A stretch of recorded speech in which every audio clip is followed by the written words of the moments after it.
Hello students, how are you? Welcome to Insight Institute of Commerce. Dear student, पिछली classes के अंदर हमने discuss किया था कि वाउचर क्या होते हैं और उनको प्रिपेयर कैसे किया जाता है, जिसमें हमने 3 वाउचर पढ़े थे, कैश वाउचर और non cash voucher. Cash voucher आगे फर्दर 2 टाइप्स के थे, डेबिट वाउचर और क्रेडिट वाउचर। तो तीनों ही वाउचर एक तरह से डेबिट वाउचर, क्रेडिट वाउचर और नॉन कैश वाउचर हमने बनाना सीखा था। जो स्टूडेंट हमारे साथ नए जुड़ रहे हैं उनके लिए प्रीवियस क्लास का जो लिंक है वो डिस्क्रिप्शन के अंदर दिया गया है। हमारे चैनल में के साथ बने रहने के लिए चैनल को सब्सक्राइब कीजिए और फर्दर वीडियो की डेली अपडेट जानने के लिए हमारी जो बेल आइकन है उसको दबाइए। तो आइए स्टूडेंट, हम शुरू करते हैं आज की क्लास। आज की हमारी जो क्लास है वो स्पेशल क्लास बेस्ड है difference between stock and inventory. Actual में हमारे जो व्हाट्सएप नंबर है इसके ऊपर काफी स्टूडेंट की क्वेरीज आई थी, काफी डाउट्स आए थे कि उनको ये चीज क्लियर नहीं होती कि डिफरेंस क्या है इन्वेंट्री और स्टॉक के बीच में। तो उन स्टूडेंट्स के लिए है जिनको ये चीज क्लियर नहीं हो पाई कि स्टॉक और इन्वेंट्री में डिफरेंस क्या होता है। तो ये देखते हैं कि स्टॉक या इन्वेंट्री क्या होता है। स्टॉक या इन्वेंट्री को समझने के लिए सबसे पहले हमें पता होना चाहिए कि ट्रेडिंग क्या होती है और मैन्युफैक्चरिंग क्या होती है।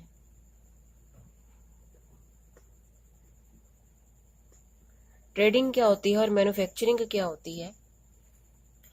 ट्रेडिंग का मतलब होता है कि बना बनाया सामान हमने कहीं से परचेज किया, आगे हमने उसे सेल कर दिया।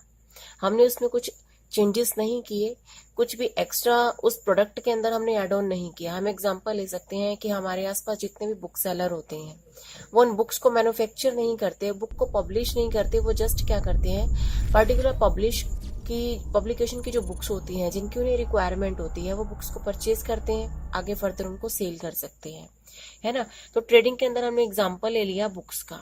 जितने भी बुक सेलर होते हैं वो सभी ट्रेडर होते हैं। क्या करते हैं वो कि बनी बनाई जो पब्लिश्ड बुक है उनको वो उठाते हैं, प्रिंटेड बुक को उन्होंने परचेज किया और अपना प्रॉफिट मार्जिन रख के आगे उनको सेल कर दिया। तो वो आते हैं हमारे पास ट्रेडिंग के अंदर। अब मैन्युफैक्चरिंग क्या होती है। मैन्युफैक्चरिंग का मतलब होता है किसी भी प्रोडक्ट को बनाने के लिए पहले हमने रॉ मटेरियल को परचेज किया, रॉ मटेरियल को परचेज करके हमने उसके ऊपर कुछ एक्टिविटी की, उसने कुछ वैल्यूज एड ऑन की और हमारा एक जो फाइनल प्रोडक्ट है वो बन के तैयार हो गया। हम इसके लिए एग्जांपल ले सकते हैं, suppose cotton. Cotton is a raw material, रुई, और रुई से हमने जो कपड़ा है, फैब्रिक है, वो बनाना है। तो नेचुरल सी बात है कि हम प्रोसेस को फॉलो करेंगे। कॉटन से हम पहले थ्रेड करेंगे, फिर उसके बाद थ्रेड जो बनेगा उसकी कलरिंग की जाएगी और कलरिंग होने के बाद हम उसे विद हेल्प ऑफ मशीन हम उसे कन्वर्ट करेंगे फैब्रिक के अंदर। ठीक है। तो मैन्युफैक्चरिंग एक पर्टिकुलर प्रोसेस होती है जिसके अंदर हम रॉ मटेरियल को उठाते हैं और रॉ मटेरियल की हेल्प से हम अपना जो अल्टीमेट फाइनल प्रोडक्ट होता है उसको हम बनाते हैं। चलो, ये तो हुआ हमारे पास ट्रेडिंग और मैन्युफैक्चरिंग में डिफरेंस। अब इसका हमारे पास स्टॉक और इन्वेंट्री के साथ क्या लिंक है। डियर स्टूडेंट, तो मैं आपको बता दूं, ट्रेडिंग जहां पर होती है, आई मीन टू से कि जहां पर कोई पर्सन किसी बने हुए प्रोडक्ट को खरीदकर आगे बेचने का काम करता है तो वो जो वर्ड यूज करेगा दैट इज स्टॉक। मैन्युफैक्चरिंग के अंदर जो वर्ड यूज होता है मेनली दैट इज इन्वेंट्री। वैसे देखा जाए तो इन दोनों में कोई खास ज्यादा फर्क नहीं है, बट फिर भी मैं आपकी डाउट्स की क्लैरिफिकेशन के लिए मैं आपको बताना चाहूंगी कि स्टॉक क्या होती है। स्टॉक का मतलब वो गुड्स जो फर्दर रीसेल करने के पॉइंट ऑफ व्यू से परचेज की जाती हैं, जो फर्दर रीसेल करने के पॉइंट ऑफ व्यू से परचेज की जाती है उनको हम कहते हैं स्टॉक। ठीक है। तो यानी कि हमारे पास जो मेन मोटिव होता है रीसेलिंग का इसके अंदर मेन मोटिव रहता है। चलिए आगे हम देखते हैं कि हमारा जो स्टॉक है वो कितनी तरह का होता है। Stock there are for the 2 types, opening stock and closing stock. 2 तरह का स्टॉक होता है, opening stock and closing stock. अब ओपनिंग स्टॉक क्या होता है। फाइनेंशियल ईयर, जैसा कि स्टूडेंट आप सबने सुना होगा कि फाइनेंशियल ईयर हमारा जो कंपनी एक्ट है उसने फाइनेंशियल ईयर को ही कंपल्सरी कर दिया हर एक बिजनेस ऑर्गेनाइजेशन के लिए कि वो फाइनेंशियल ईयर को अडॉप्ट करेंगे। और हमारा जो फाइनेंशियल ईयर है वो 1 अप्रैल से स्टार्ट होता है और 31 मार्च को है वो खत्म होता है।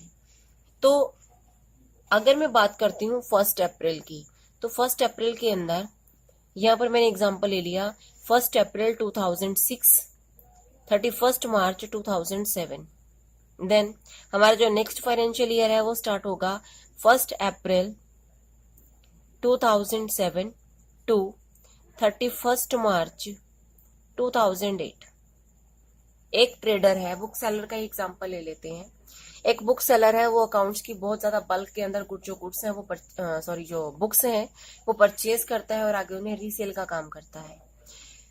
1 अप्रैल 2006 को इसने काफी सारी जो बुक्स थी उनका ऑर्डर प्लेस किया और उसके पास गुड्स आ गई। इसमें से कुछ बुक्स जो हैं वो उसने सेल कर दी और 31 मार्च 2007 को उसने काफी गुड्स सेल करने के बाद, जो बुक्स थी वो सेल करने के बाद इसके पास कुछ गुड्स बच गई, कुछ जो बुक्स हैं वो बच गई। जो 31 मार्च 2007 का क्लोजिंग स्टॉक था, यानी कि साल के एंड में हमारे पास जो स्टॉक सेल होने से बच गया, सेल होने से रह गया, उसको हम कहते हैं क्लोजिंग स्टॉक। और जो पिछले साल का क्लोजिंग स्टॉक होता है वो नेक्स्ट ईयर का ओपनिंग स्टॉक बनता है। तो 31 मार्च का नेक्स्ट डे तो अपना 1 अप्रैल ही बनेगा, है ना। तो जो 31 मार्च का क्लोजिंग स्टॉक है वो 1 अप्रैल का ओपनिंग स्टॉक बनेगा। तो ओपनिंग स्टॉक हम किसे कहेंगे? वो स्टॉक जो हमारे पास बिगिनिंग में होता है, साल की बिगिनिंग में जो स्टॉक हमारे पास है उसको हम कहते हैं ओपनिंग स्टॉक। और जो स्टॉक हमारे पास साल के एंड में सेल होने से रह जाता है, जिसकी सेल नहीं हो पाई, वो होता है closing stock, end of the year. ठीक है। आप सोच रहे होंगे कि इन्वेंट्री के अंदर भी ऐसे ही कुछ होता है, तो आइए देखते हैं कि इन्वेंट्री के अंदर क्या होता है। इन्वेंट्री वर्ड कहां पर यूज होता है? जहां पर मैन्युफैक्चरिंग की बात आती है। और मैन्युफैक्चरिंग का मतलब होता है कि हमने रॉ मटेरियल को यूज किया और रॉ मटेरियल से हमने फिनिश्ड गुड्स बनाई। Finished goods. अभी रॉ मटेरियल क्या होता है और फिनिश्ड गुड्स क्या होती हैं? रॉ मटेरियल मीन्स वो सामान जिसको यूज करके हमने कोई प्रोडक्ट बनाना है। जैसे यहाँ पर हमने कॉटन को यूज किया था और कॉटन की हेल्प से हमने फैब्रिक बनाया था। तो जो रॉ कॉटन है वो हमारा रॉ मटेरियल होगा और जो फैब्रिक है वो हमारी फिनिश्ड गुड्स होंगी। Is it clear? चलिए आगे देखते हैं कि अब इन्वेंट्री। इन्वेंट्री वर्ड हम यूज करते हैं जहां पर मैन्युफैक्चरिंग होती है। आगे इन्वेंट्री फर्दर कई टाइप्स की होती है। Inventory of raw material first है हमारे पास, इन्वेंट्री ऑफ रॉ मटेरियल। तो जैसा कि मैंने अभी आपको बताया कि रॉ मटेरियल वो थिंग्स होती हैं जो हम परचेज करते हैं प्रोडक्शन के पॉइंट ऑफ व्यू से। हमने रॉ मटेरियल को परचेज किया और उसके बाद हमने किसी प्रोडक्ट को प्रोड्यूस करना है। प्रोडक्शन के पॉइंट ऑफ व्यू से जो कच्चा सामान होता है, कच्चा माल होता है, उसको हम रॉ मटेरियल कहते हैं। ओके। इसको हम अनप्रोसेस्ड स्टॉक भी कहते हैं, अनप्रोसेस्ड स्टॉक या अनप्रोसेस्ड मटेरियल। नेक्स्ट हमारे पास आ गया वर्क इन प्रोग्रेस।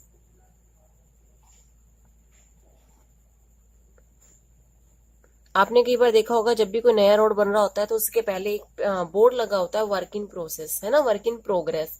इसका मतलब क्या है? कार्य प्रगति पर है। सेम कॉन्सेप्ट हम बिजनेस के अंदर यूज करेंगे, वर्क इन प्रोग्रेस।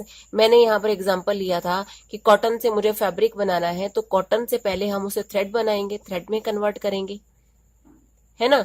तो जब हम उसे थ्रेड के अंदर कन्वर्ट करेंगे, हमारा जो अल्टीमेट टारगेट है फैब्रिक बनाने का है। जब हम कॉटन से फैब्रिक बनाने के लिए अभी बीच में स्टॉक है, हमने कॉटन से थ्रेड तो बना लिया लेकिन अभी तक फैब्रिक नहीं बना, यानी कि हमारा जो फिनिश्ड गुड्स है वो अभी तक हम इस प्रोसेस में नहीं पहुंचे। हमारा जो प्रोसेस है वो बीच में भी लटक रहा है, थ्रेड बना है, यानी कि हमारा जो अल्टीमेट प्रोडक्ट है वो बनकर तैयार नहीं हुआ। तो वर्क इन प्रोग्रेस होता है रॉ मटेरियल का वो पार्ट जो हमने प्रोडक्शन के लिए डाल तो दिया है, इंसर्ट तो कर दिया है, लेकिन अभी तक उसे फिनिश्ड गुड्स बन के तैयार नहीं हुई। ठीक है, इसको हम कहते हैं वर्क इन प्रोग्रेस। इसके लिए हम एग्जांपल ले सकते हैं। ये एग्जांपल आई थिंक बेटर है कॉटन का और फैब्रिक का। चलिए आगे चलते हैं। नेक्स्ट हमारे पास आता है inventory of finished goods. Inventory of finished goods, जब इस कॉटन से हमारा फैब्रिक बन के तैयार हो जाएगा तो फैब्रिक हमारी फिनिश्ड गुड्स है।